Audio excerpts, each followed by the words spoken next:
En 1947, l'homme le plus riche du monde offre un chèque en blanc chez Cartier à une jeune princesse de 21 ans, lui disant de choisir ce qui ferait vibrer son cœur. Cette même année, un géologue canadien découvre un diamant rose brut, posé à même le sol, en Tanzanie. Une pierre d'une perfection telle que, pour les experts, rien ne l'a jamais égalée. En 1942, une grande figure de la société londonienne lègue par testament 60 bijoux à une jeune reine, accompagnée de ces mots: avec mes tendres pensées. Ces pièces n'étaient pas de vieux héritages royaux transmis entre monarques. C'étaient des cadeaux extraordinaires, des présents profondément personnels, offerts par des gens nés sans sang bleu, mais qui savaient qu'un bijou idéal, offert au bon moment, pouvait briller à travers l'histoire. Aujourd'hui, explorons ensemble les joyaux non royaux les plus iconiques jamais offerts à la reine Elisabeth II. Des pièces uniques venues de l'extérieur, franchissant les portes sacrées du palais, portant des histoires de dévotion, d'ambition politique, d'amitié internationale et la puissance remarquable de la générosité. Laissez-moi vous raconter ces trésors prouvant que, parfois, les cadeaux les plus précieux sont ceux qui scellent un lien profond et un respect sincère. Le cadeau du Nizam.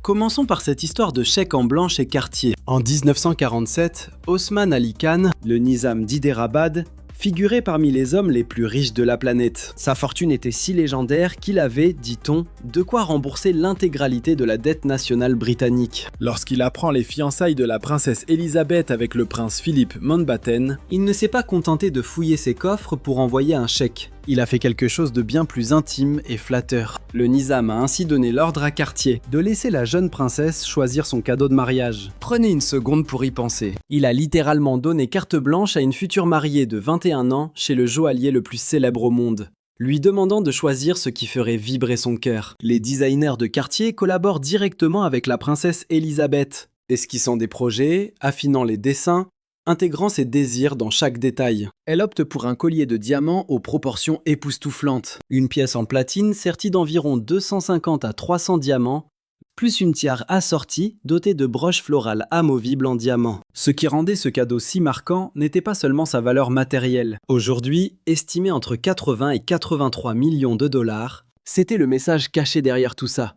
Je te fais confiance pour choisir le plus beau. Je veux que ce bijou reflète ta personnalité. Mais l'histoire ne s'arrête pas là. Le Nizam était un allié fidèle du gouvernement britannique pendant ses campagnes militaires en Inde. Son présent à la jeune princesse est arrivé à un moment charnière. L'Inde allait obtenir son indépendance en 1947. Ce geste grandiose symbolisait un pont de respect et une alliance durable. À l'instant précis où l'ancienne relation impériale se transformait en quelque chose d'inédit, la princesse Elisabeth a porté ce collier pour sa séance de portrait officiel avec la photographe Dorothy Wilding en février 1952, quelques jours à peine après son accession au trône. Ces clichés allaient servir de modèle à son effigie officielle sur les timbres-poste, les billets de banque du Commonwealth et les portraits diplomatiques des ambassades du monde entier. Des millions de gens admiraient ce collier sans en connaître l'histoire. Preuve ultime de sa beauté légendaire et de son élégance intemporelle. Ses 70 ans de règne, la reine Elisabeth II le portait souvent lors des grands dîners de gala. Elle l'a prêté à Catherine, princesse de Galles, pour de grands événements. La tiare assortie a pourtant connu un autre destin. En 1973, la reine l'a démontée pour créer la tiare de rubis birman, préservant néanmoins les 3 broches florales. Après la mort de la reine en 2022, le collier est revenu à Catherine, princesse de Galles, offert en 1947, qui captive toujours les regards au XXIe siècle, aujourd'hui porté par une future reine, le diamant rose Williamson.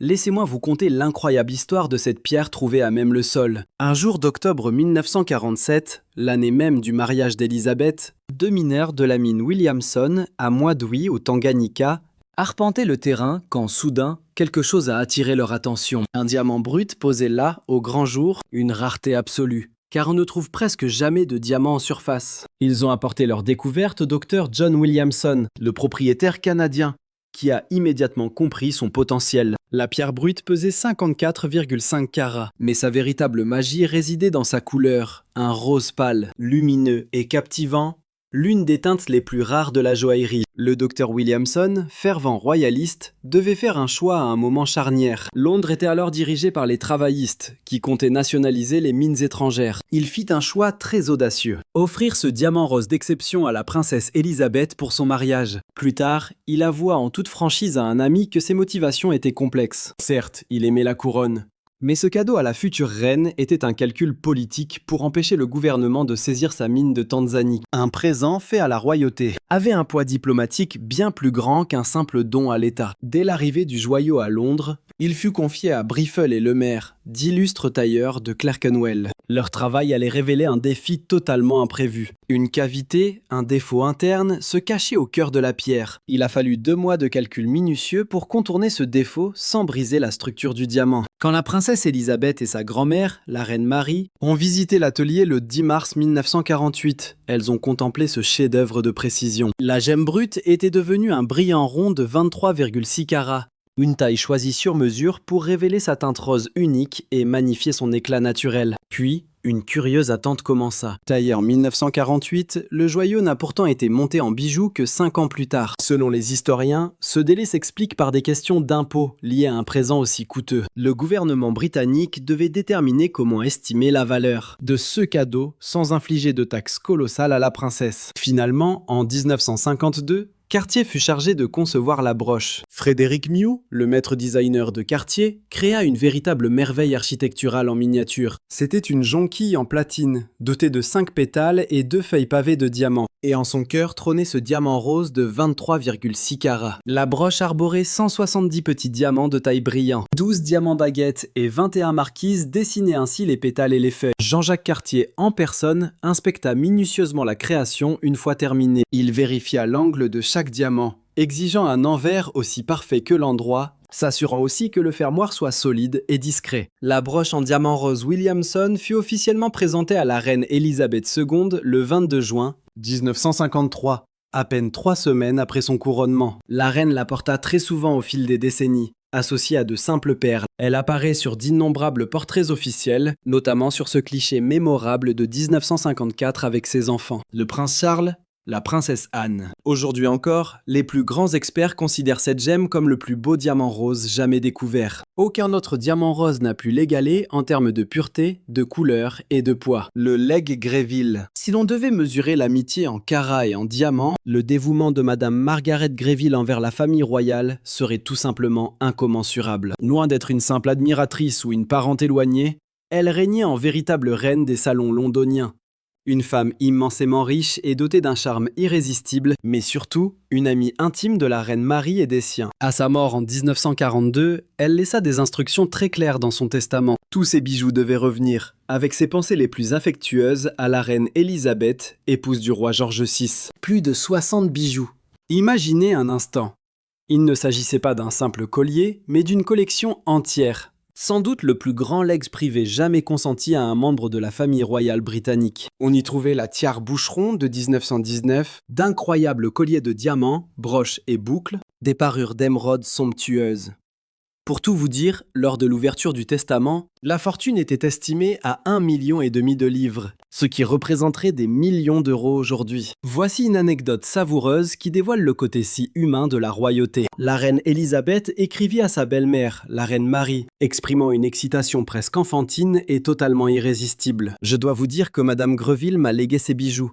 Mais je garde cela secret pour l'instant. » La reine-mère voulait savourer cette chance en secret, afin d'examiner attentivement chaque pièce, en saisissant toute l'histoire et la finesse, avant de dévoiler ses trésors au public. Il y a quelque chose de tellement attachant chez cette reine, qui doit réaliser qu'elle vient de recevoir 60 pièces inestimables d'une amie si chère. La reine-mère arbora ces joyaux inestimables tout au long de sa très longue existence. Et lors de sa disparition en 2002, l'essentiel de cette collection revint tout naturellement à la reine Elisabeth II. Aujourd'hui encore, ces pièces d'exception figurent parmi les plus légendaires de la couronne. Le diadème Kokochnik-Greville fut prêté à la princesse Eugénie pour son mariage en 2018. De nombreux colliers, broches et boucles d'oreilles Greville ont brillé lors de banquets officiels, portés par des générations de femmes de la royauté. Ce legs prouve que les présents les plus précieux célèbrent souvent une amitié sincère et un lien profond. Des cadeaux qui murmurent « Je sais que vous chérirez ce trésor autant que moi ». La parure d'aigle marine brésilienne. En 1953, quand la reine Elisabeth II fut couronnée, le gouvernement brésilien commanda un présent à la fois moderne et absolument grandiose. Un ensemble de joyaux sublimant l'un des plus grands miracles de la gémologie, des aigues marines parfaitement assorties. Le défi était titanesque. Les joailliers passèrent une année entière à chercher 9 gemmes non seulement magnifiques, mais identiques. Chaque pierre devait parfaitement s'accorder aux autres en couleur, pureté et dimension. Trouver 9 pierres semblables était considéré comme un exploit presque impossible. Pourtant, ils réussirent, offrant un collier d'une pureté à couper le souffle. 9 aigues taille carrée serties de diamants sur du platine, chaque pierre étant le miroir absolu de sa voisine. Regardons de plus près. Ce cadeau unique a évolué au fil du temps. La reine Elisabeth adora tant ce collier qu'elle sollicita la célèbre maison Garrard, joaillier de la couronne, pour créer un diadème assorti en 1957. Le diadème portait initialement 3 aigues marines rectangulaires montées sur un bandeau de platine. Amovibles, ces pierres pouvaient se porter en broche. Puis, en 1971, le gouverneur de Sao Paulo offrit à la reine d'autres ornements en diamants et aigus marines. Ces nouvelles pièces furent alors intégrées au design même du diadème, créant une version bien plus élaborée et ornée que l'original. La grande pierre centrale du collier d'origine, son pendentif amovible, fut finalement placée au cœur du diadème, remplacée sur le collier par une gemme plus petite. Cette parure vivante et évolutive nous montre à tous que la joaillerie royale n'est jamais figée. Elle s'adapte, se réinvente et se porte au gré des envies et des besoins de la reine. Bien différente des pièces historiques de la collection royale, cette somptueuse parure d'aigue marine se distingue par son incroyable modernité. Elle incarne l'ère industrielle du XXe siècle, privilégiant la précision géométrique et des gemmes parfaitement accordées. Et pourtant, elle reste intemporelle. La reine l'a porté régulièrement toute sa vie, bien au-delà des simples banquets d'État, l'arborant lors de voyages officiels, comme en 2011 durant sa visite en Australie. Le diadème fit une apparition remarquée, prouvant qu'un cadeau vieux de 60 ans peut encore captiver toutes les attentions. Avec cette broche, vous allez voir que les plus beaux cadeaux cachent parfois un vœu secret. Winifred Hope Thompson était la sœur de Sir Courtauld Thompson, un célèbre industriel et philanthrope écossais. Lorsqu'elle décida de léguer sa broche coquille à la reine Elisabeth en 1944, elle y ajouta une condition surprenante. Le bijou devait se transmettre de reine en Grande-Bretagne, symbole ultime de continuité et de respect. Elle tenait à ce que cette pièce petite mais exquise, un joyau devenu l'héritage vivant reliant les reines à travers les âges. Cette broche en forme de coquille Saint-Jacques étincelle de diamants autour d'une perle unique. Façonnée en 1919 par la Goldsmiths Company et Sir Courtauld Thompson. La coquille Saint-Jacques incarne depuis toujours un symbole fort dans l'art joaillier. Elle évoque les grands pèlerinages et la beauté pure de la nature. Son pavage de diamants scintillants et ses petites gouttes suspendues apportent un mouvement et un éclat absolument spectaculaires. La reine-mère a arboré cette broche tout au long de sa vie, la chérissant comme l'hommage ultime d'un sujet profondément loyal, geste émouvant. Elle l'a porté pour son 100e anniversaire en août 2000. Elle a choisi ce joyau précis pour célébrer un siècle d'une existence hors du commun. À sa disparition en 2002, la broche change de main. Sa fille, la reine Elisabeth II, en hérite alors directement. Elle la portera souvent durant ses 70 ans de règne, notamment pour de grands événements familiaux. Lors de rencontres diplomatiques ou de cérémonies officielles, notamment au mariage de sa petite fille Zara en 2011. Pour accueillir des monarques étrangers ou honorer la mémoire et l'héritage précieux de sa propre mère, cette broche est devenue la signature de la souveraine. Les experts royaux y voyaient le signe d'un événement d'une importance capitale. Aujourd'hui, c'est la reine Camilla qui arbore fièrement ce chef-d'œuvre, réalisant le vœu formulé par Winifred Hope Thompson il y a plus de 80 ans. Que ce bijou sublime unisse à jamais les femmes portant la couronne, se transmettant de reine en reine, symbole physique d'une continuité historique, empreint de respect, d'amour et de liens indéfectibles entre un peuple et sa reine. Le collier Godman, c'est là que ça devient fascinant.